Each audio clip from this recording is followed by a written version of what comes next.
그런데 이 망원경을 가지고 아무리 천체를 다 뒤져봐도 하나님은 보이지가 않습니다. 정말 하나님이 계시다면 하나님의 옷자락이라도 보여야 될 텐데 전혀 보이지가 않습니다. 이것으로 볼 때 저는 하나님이 없다는 것을 확신합니다. 그러자 그 자리에 앉아있던 많은 청중들이 환호하면서 박수를 쳤습니다. 맞아 하나님 없는 것이 분명해. 이어서 두 번째 강연자가 나왔습니다. 그는 의학 박사였습니다.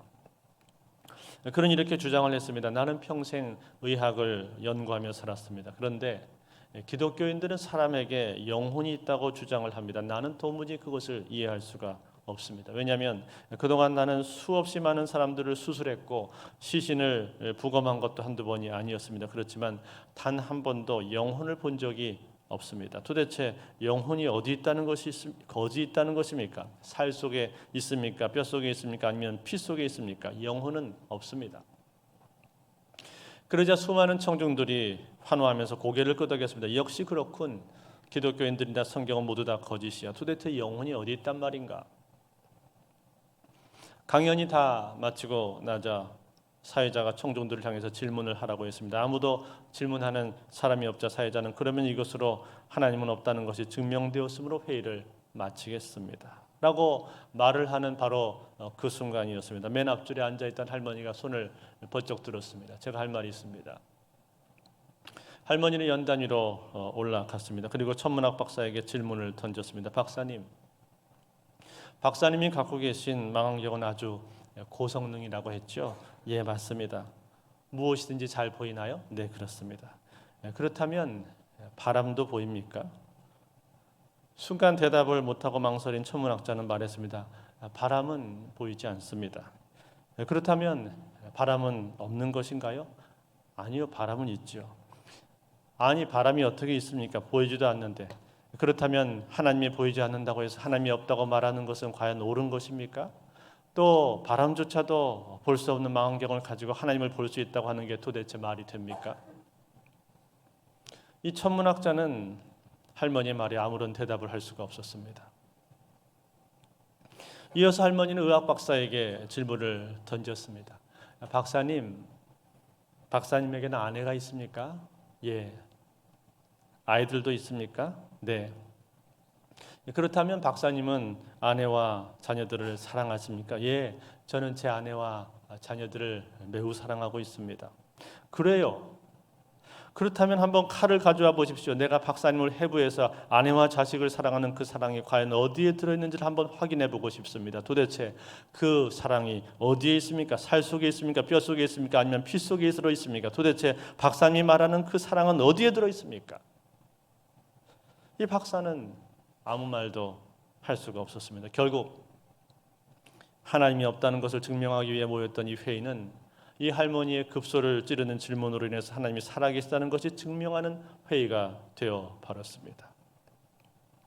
여러분, 이 이야기는 아주 짧은 이야기입니다만 이 세상에 보이는 것이 전부가 아니다라는 것을 우리에게 일깨워주고 있습니다. 즉, 보이는 것이 있고 보이지 않는 것이 있습니다. 그 중에서 보이지 않는 것이 더 중요한 경우도 많다는 것이죠. 아니, 보이지 않는 것에 의해서 보이는 것이 좌우되는 경우가 많습니다. 예컨대 중력이라고 하는 것은 우리 눈에 보이지 않지만 보이는 모든 물질들을 끌어당기고 있습니다. 또 공기도 우리 눈에 보이지 않지만 공기가 없으면 우리는 숨을 쉴 수가 없는 것이지요.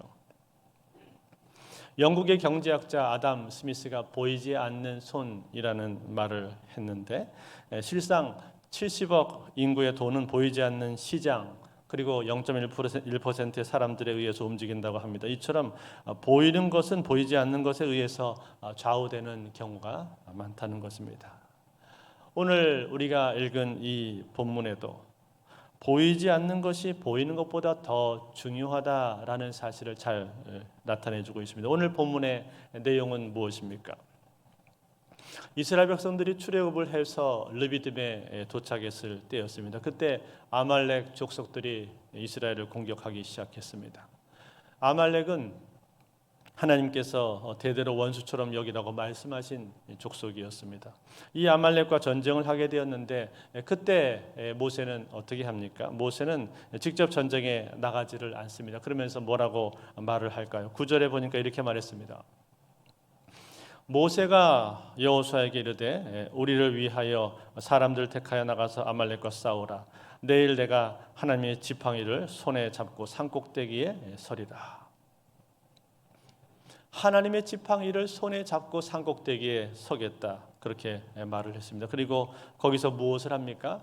기도하기 시작을 하죠. 기도하기 시작했습니다. 전쟁터에서는 여호수아가 그의 군대와 나가서 직접 싸우고 있습니다. 그런데 여러분, 이 싸움의 성패는 어디서 갈라지게 되죠? 모세의 손이 올라가게 되면 이스라엘이 이기게 되고 모세의 손이 내려오면 이스라엘이 점점 뒤로 밀렸습니다. 무엇을 말해주는 것일까요? 현장에서 싸우는 여호수아의 싸움도 중요하지만 그러나 이 싸움의 성패는 어디에 있는가? 보이지 않는 영적인 싸움의 성패가 달려있다라는 거죠. 즉 눈에 보이지 않지만 영적인 싸움 가운데서 이기게 되면은 현장에서도 이기게 되는 것이고 영적인 싸움에서 지게 되면은 현장에서도 지게 된다라는 거예요. 다시 말해서 이 영적인 싸움이라고 하는 것이 얼마나 중요한 것인가 하는 것을 우리에게 잘 보여주고 있는 한 장면인 것입니다. 그렇습니다, 여러분. 우리에게는 분명히 영적인 세계가 있고 영적인 싸움이 있습니다. 눈에 보이지 않지만 영적인 세계는 존재하고 그리고 그 영적인 세계에 의해서 현실의 세계는 영향을 받고 또 결정이 된다라는 거예요. 그래서 히브리서 기자는 우리에게 이렇게 말씀을 했습니다. 히브리서 11장 1절에서 3절 말씀 제가 읽어드리겠습니다. 믿음은 바라는 것들의 실상이요 보이지 않는 것들의 증거니 선진들이 이로써 증거를 얻었느니라. 믿음으로 모든 세계가 하나님의 말씀으로 지어진 줄 우리가 아나니 보이는 것은 나타난 것으로 말미암아 된 것이 아니니라. 아멘. 보이는 것은 나타난 것으로 된 것이 아니라 그렇게 말씀을 했죠. 즉 보이지 않는 세계, 영적인 세계가 우리에게 있다라는 거예요. 그 영적인 세계에 의해서 현실 세계는 결정이 된다라는 얘기를 해주고 있는 겁니다. 뿐만 아니라 여러분, 이 영적인 세계에서는 보이지 않지만 그 가운데 치열한 싸움이 있습니다. 그것을 우리가 뭐라고 말합니까? 파워 인카운터. 영적인 전쟁이라고 우리가 말을 하는 것이죠. 여러분, 성경은 이 영적인 전쟁에 대해서 우리에게 말씀해 주고 있습니다. 에베소서 6장 12절에 보면은 이런 말씀이 나옵니다. 우리의 씨름은 혈과 육을 상대하는 것이 아니요 통치자들과 권세들과 이 어둠의 세상 주관자들과 하늘에 있는 악의 영들을 상대함이라. 여기 나오는 우리의 씨름이라고 하는 것은 싸움을 말하는 것인데 어떤 싸움을 말하는 거예요? 혈과 육에 대한 것이 아니라 이 어둠의 세상 주관자들과 하늘에 있는 악의 영들을 상대함이라. 즉 마귀의 권세 아래에 있는 악한 영들, 그 악한 영들을 대항해서 싸우는 싸움이 이 세상에 있다라는 거예요. 영적 싸움이 존재한다라는 얘기를 해주고 있는 겁니다. 그렇다면 여러분, 이 영적 싸움 가운데 우리가 지지 않고 뒤로 밀리지 않고 이 영적 싸움 가운데 승리하기 위해서는 어떻게 해야 됩니까? 그러기 위해서는 무엇이 필요합니까? 여러분, 성경 말씀 중에서 이 영적 싸움에 대해서 우리에게 가장 자세히 알려주고 있는 책은 바로 에베소서입니다. 에베소서는 영적 싸움에 관한 한 매뉴얼이라고 할 수도 있는 그러한 책입니다. 이 에베소서 6장 10절과 11절에 보시면은 이렇게 말씀을 합니다. 끝으로 너희가 주 안에서와 그의 힘의 능력으로 강건하여지고 마귀의 간계를 등이 대적하기 위하여 하나님의 전신갑주를 입어라. 자, 뭐라고 했습니까? 하나님의 전신갑주를 입어라. 그렇게 말을 했단 말이에요. 마귀를 대적하기 위해서 필요한 것이 있는데 그것은 바로 전신갑주다. 그렇게 우리에게 말씀을 해줬습니다. 여러분, 전신갑주라는 것이 무엇입니까? 이 전신갑주는 전쟁터에 나가는 군인이 자기의 몸을 보호하고 이 싸움에 이기기 위해서 입는 일종의 갑옷과 같은 것이죠. 이것은 머리끝부터 발끝까지 다 입는 것입니다. 머리끝부터 발끝까지 입는 이유는 무엇인가? 왜냐하면 단 한 군데라도 우리가 상하게 되면은 자칫 치명타를 입을 수도 있기 때문에 그런 것이죠. 예를 들어서 전쟁터에서는 발만 상하게 되어도 제대로 싸울 수가 없습니다. 발이 상한 사람은 제대로 싸울 수 있는 군인이라고 할 수가 없는 거죠. 그래서 전신을 보호하는 전신갑주를 입으라고 말씀해주고 있습니다. 그렇다면 여러분, 우리는 이 전신갑주를 입어야 되는데 이 전신갑주를 어떻게 입을 수 있습니까? 에베소에서 보면 이 전신갑주를 어떻게 입을 수 있는지를 그 방법을 우리에게 자세히 알려주고 있는데 6장 14절에 보시면 이렇게 말씀했습니다. 예, 나오는군요. 네, 같이 한번 읽어볼까요? 같이 한번 읽습니다. 시작. 그런즉 서서 진리로 너희 허리띠를 띠고 의의 호심경을 붙이고. 진리로 너희의 허리띠를 띠어라. 여러분, 허리띠가 필요한 이유는 무엇입니까? 당시 의복은 주로 발목까지 내려오는 긴 옷이었기 때문에 전투를 하기 위해서는 반드시 옷을 붙들어 매주는 그런 허리띠가 있어야 됐습니다. 그런데 그 영적 전투에 있어서의 허리띠는 무엇인가? 바로 진리다라는 거예요. 여러분, 여기서 말하는 진리는 복음이라기보다는 진실과 성실함을 뜻하는 단어입니다. 즉 이사야서 11장 5절에서 말을 해주고 있는 것처럼 공의롭고 허리띠를 삼으며 성실로 몸의 띠를 삼으라. 이 말씀처럼 진리와 성실함으로 먼저 싸울 준비를 하라라는 것이죠. 싸울 준비를 하라. 그 다음에 또 뭐라고 말했는가 하니 의의 호심경을 붙이고 그렇게 말을 했죠. 호심경이라고 하는 것은 흉배라고도 말을 하는 것인데 이것은 목에서부터 허벅지까지를 다 보호하고 가리는 것으로서 가슴하고 특별히 폐를 보호하기 위해서 착용하는 것입니다. 그게 이 호심경이고 흉배인데 영적인 흉배는 뭐라고 말을 했나요? 영적인 흉배는 바로 의다. 그렇게 말했죠. 이 의는 예수 그리스도로 말미암아 얻게 되는 그런 의를 말하는 것인데 칭의를 포함한 새로워진 삶, 즉 도덕적인 완전함까지를 다 포함하는 그런 단어가 이 의입니다. 그러니까 우리가 예수 그리스도를 믿고 그로 말미암아서 삶의 변화가 나타날 때 비로소 우리는 영적인 싸움을 싸울 수가 있다라는 거죠. 삶의 변화가 없이 그냥 머리만 가지고 있는 지식을 가지고는 그걸로는 영적 싸움을 싸울 수가 없다는 얘기를 하는 거예요. 그 다음에 6장 15절에 보니까 이렇게 말을 했습니다. 평안의 복음에 준비한 것으로 신을 신고. 자, 허리띠하고 그 다음에 호심경을 붙였으면 그 다음에는 뭘 하라고 말하니까 신발을 신으라고 말을 하죠. 근데 그 신발은 어떤 신발이냐? 평안의 복음의 신발이다.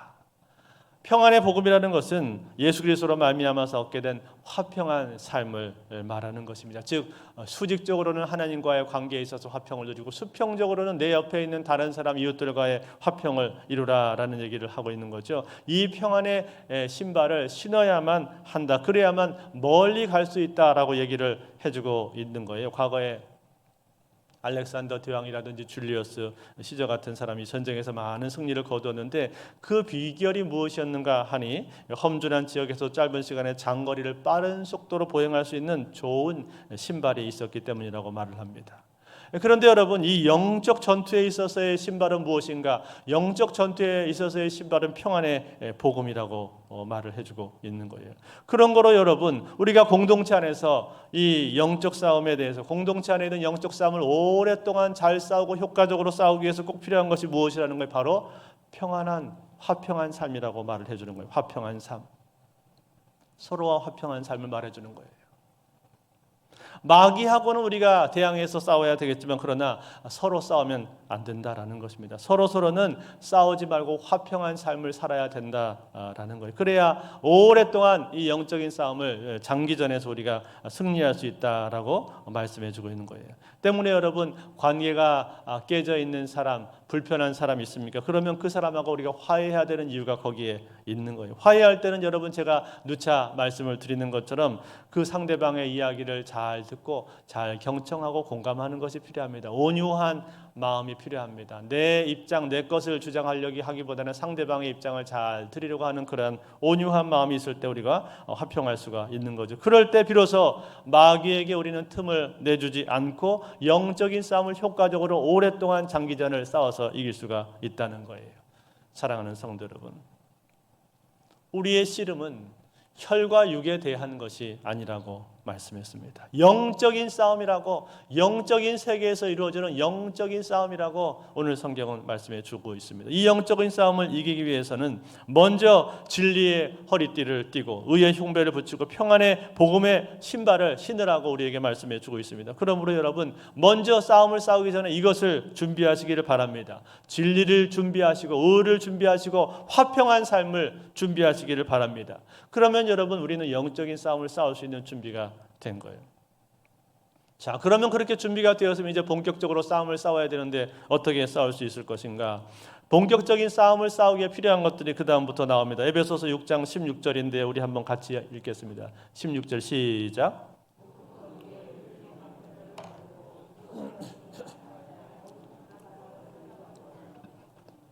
자, 여기 보시니까 믿음의 방패라고 말을 했죠. 이것은 적의 공격을 막는 겁니다. 당시 로마 군인들이 가지고 있었던 방패는 스쿠툼이라고 해서 나무를 두 겹으로 붙이고 그 겉은 아마포와 짐승의 가죽으로 싸서 쇠로 동여맨 강력한 방패였습니다. 큰 방패였습니다. 이 큰 방패를 가지고 자기의 몸을 가리기도 하고 때로는 적들이 한꺼번에 공격을 해올 때 함께 뭉쳐서 방패를 쫙 옆과 위로 쫙 연결을 해서 마치 글래디에이터 영화에 나오는 한 장면과 같이 그렇게 방어를 하기도 했었습니다. 이 스쿠툼을 가지고 적들의 공격을 효과적으로 막아낼 수가 있었는데, 그런데 이 영적인 전쟁 가운데서 적들의 공격을 효과적으로 막아낼 수 있는 것은 뭐라고 말하는 거예요? 믿음이라는 거예요. 믿음이 있어야 된다. 그리스도인들은 이 믿음을 가지고 우리가 싸우는 것이죠. 믿음이 없으면 영적인 전쟁을 싸울 수가 없습니다. 믿음이 없으면 영적인 전쟁에서 금방 패할 수밖에 없다는 거예요. 그래서 영적인 전쟁을 싸우기 위해서는 반드시 믿음이 있어야 되는데 이 믿음이 강해야 됩니다. 강한 믿음이 있어야 영적인 싸움에서 싸울 수 있다는 거예요. 그렇지 않으면 금방 두려움에 사로잡히고 뒤로 밀리게 돼 있단 말이에요. 그러니까 이 강한 믿음을 우리가 가져야 되는데, 강한 믿음을 갖기 위해서 뭐가 필요합니까? 강한 믿음을 갖기 위해서는요, 우리의 기초 체력이 튼튼해야 됩니다. 기본이 튼튼해야 돼요. 우리 손흥민 선수가 이렇게 잘하는 이유도 어디에 있는 거예요? 기초가 튼튼하고 기본이 튼튼하니까 잘하는 거잖아요.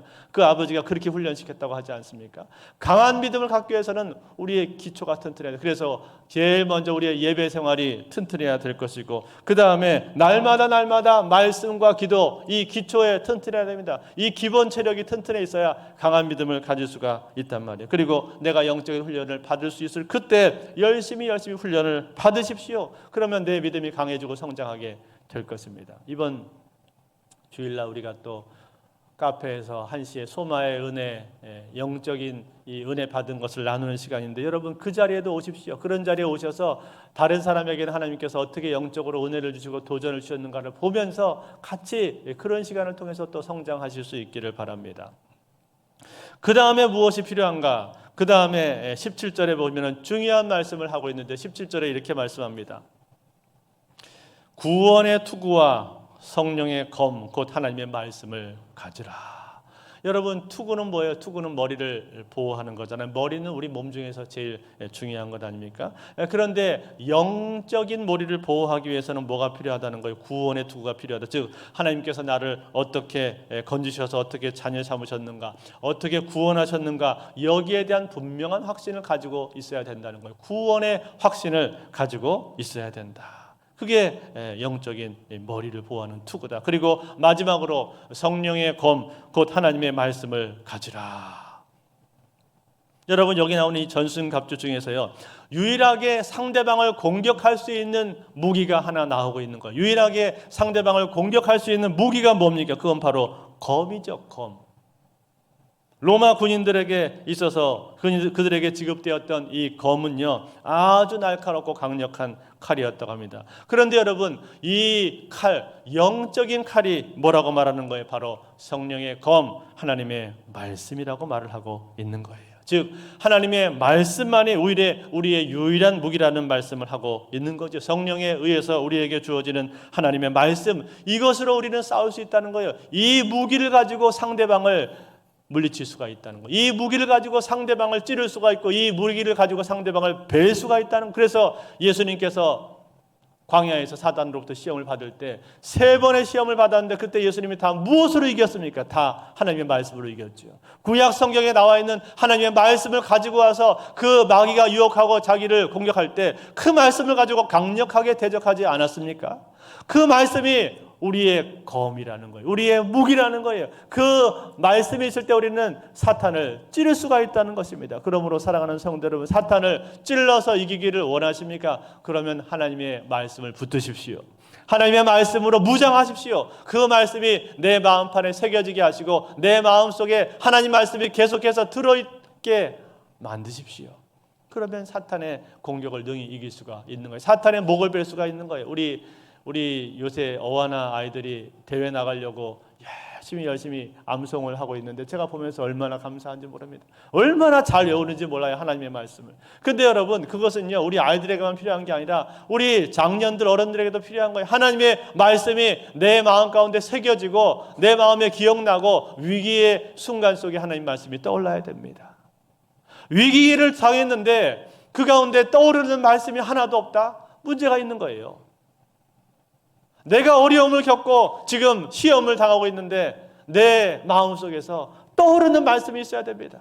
그 순간에 내 마음속에 들어있는 말씀이 있어야 돼요. 성경책에 기록되어 있는 거 말고 내가 펼쳐 읽지 않는 이상 생각이 안 나잖아요. 그러니까 하나님의 말씀이 떠올라야 된단 말이에요. 그러기 위해서 어떻게 됩니까? 말씀을 계속 읽고 묵상하고 암송을 해야 되는 거예요. 한 말씀이라도 떠오르면 사는데 한 말씀이라도 떠오르지 않으면 죽는 겁니다. 사탄한테 지는 거예요. 그러므로 여러분, 우리에게 주신 유일한 성령의 검, 무기, 하나님의 말씀을 붙드시기를 바랍니다.